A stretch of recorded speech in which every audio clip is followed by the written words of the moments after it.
Hello সবাইকে। আশা করি সবাই ভালো আছেন। এইটা আমাদের প্রথম ব্লগ। তো আশা করি ভুল ত্রুটি যা হবে সেটা মার্জনা করবেন। তো আজকে একটা বিশেষ দিন, জেনারেলি এত সকালে তো ঘুম থেকে ওঠা হয় না। তো আজকে আমরা যাচ্ছি মন্দারমণি, অ্যাকচুয়ালি দীঘা হয়ে মন্দারমণি। তো তাই এত ভোরবেলা ওঠা। এখন ভোর 5:30। তো এই কিছু চা খেয়ে বেরিয়ে যাব মন্দারমণির উদ্দেশ্যে। এই প্রথমবার ও এতটা রাস্তা গাড়ি চালিয়ে যাচ্ছে। এর আগে কাছাকাছি কিছু জায়গায় গেছে, বাট এতটা ডিস্টেন্স এই প্রথমবার। তো একটু তো চিন্তা হচ্ছেই। সাথে যদিও বাবা মা রয়েছে, দেখা যাক কি হয়। গিয়ে কোলাঘাটের কাছে একটু দাঁড়াবো, ওখানে কোনো জায়গা থেকে চা খাবো আর ব্রেকফাস্টটাও করে নেব, কারণ অনেকটা রাস্তা, আবার কোথায় দাঁড়ানো হবে না হবে। তো এখানেই ভালো জায়গা, অনেক হোটেলও রয়েছে। তো ব্রেকফাস্ট করে নেওয়ার জন্য এটা খুব ভালো একটা জায়গা। মোটামুটি সবাই এই রাস্তা দিয়ে গেলে কোলাঘাটেই দাঁড়ায়, এখান থেকে ব্রেকফাস্ট করে নেওয়া ভালো। এই সেই গেট, যেটা দেখলেই আমরা বুঝতে পারি যে আমরা দীঘা ঢুকছি, সমুদ্রের কাছাকাছি এসে গেছি।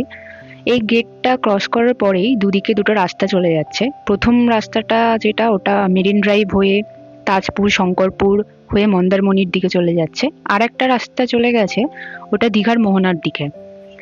আমরা যাব একদম সোজা রাস্তা ধরে, কারণ আমরা দীঘায় যাব আগে।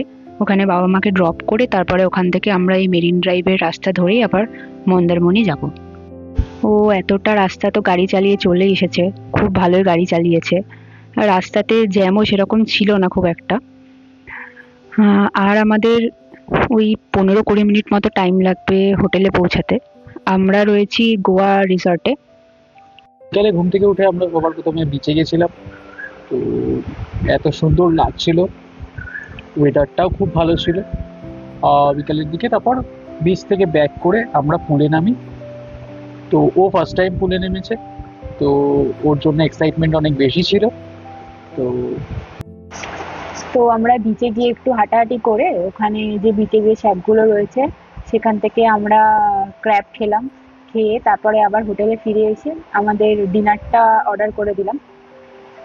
তো তারপর ডিনার কমপ্লিট হয়ে যাওয়ার পর আমরা আবার একটু বিচে গেলাম ওয়াক করার জন্য।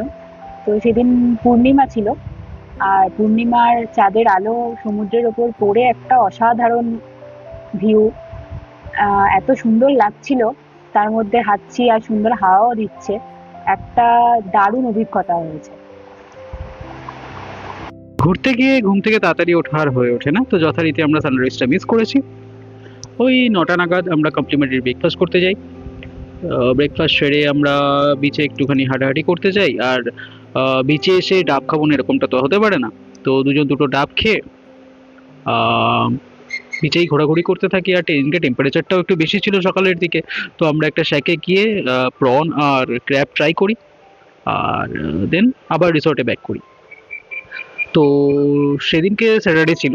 তো স্যাটারডে আরও অনেকে চেক ইন করেছিল। তো রিসর্টে মানুষের প্রচুর ভিড় ছিল। তো যথারীতি পুলেও ভিড় ছিল। তো আমরা ভেবেছিলাম একবার পুলে নামবো, তো সেদিন আর নামা হয়নি। তো আমরা রুমে চলে আসি। স্নান করে লাঞ্চের অর্ডার সেরে আমরা লাঞ্চ কমপ্লিট করে একটুখানি রেস্ট নিয়ে সন্ধ্যার দিকে আমরা একটা অটো করে যাই হচ্ছে মন্দারমণি মার্কেটে। কারণ কিছু কেনাকাটার ছিল, একটা শাঁখও কেনার ছিল। তো সেসব কেনাকাটা কমপ্লিট করে, কারণ 1 ঘন্টা আমরা টোটো রিজার্ভ করেছিলাম। তো সেক্ষেত্রে আমরা অ্যারাউন্ড 7:30-8টা নাগাদ আবার রিসোর্টে ব্যাক করি। তো পরের দিন, বাড়ি ফেরার দিন, মনটা একটু হলেও খারাপ, কারণ তারপর দিন থেকেই আবার ব্যাক টু নর্মাল লাইফ। তো সেদিনকে আমরা হোটেল থেকে চেক আউট করি অ্যারাউন্ড 11টা। কারণ আমাদের হোটেল থেকে মন্দারমণি থেকে যাওয়ার ছিল দীঘা, বা আমাকে ওখান থেকে পিক আপ করে দেন আমাদের ব্যাক করতাম। তো এই ছিল আমাদের গল্পের প্রথম পর্ব, মন্দারমণির গল্প। এরকমই আরও গল্প নিয়ে আমরা ফিরে আসবো আমাদের এই ছোট্ট ইউটিউব চ্যানেলে। আপনারা অবশ্যই কমেন্টে জানাবেন আমাদের কোথায় ভুল ত্রুটি হচ্ছে, আপনাদের কেমন লাগলো। আর অবশ্যই লাইক, কমেন্ট, সাবস্ক্রাইব করতে ভুলবেন না। আর বেল বাটনটিও প্রেস করে রাখবেন পরবর্তী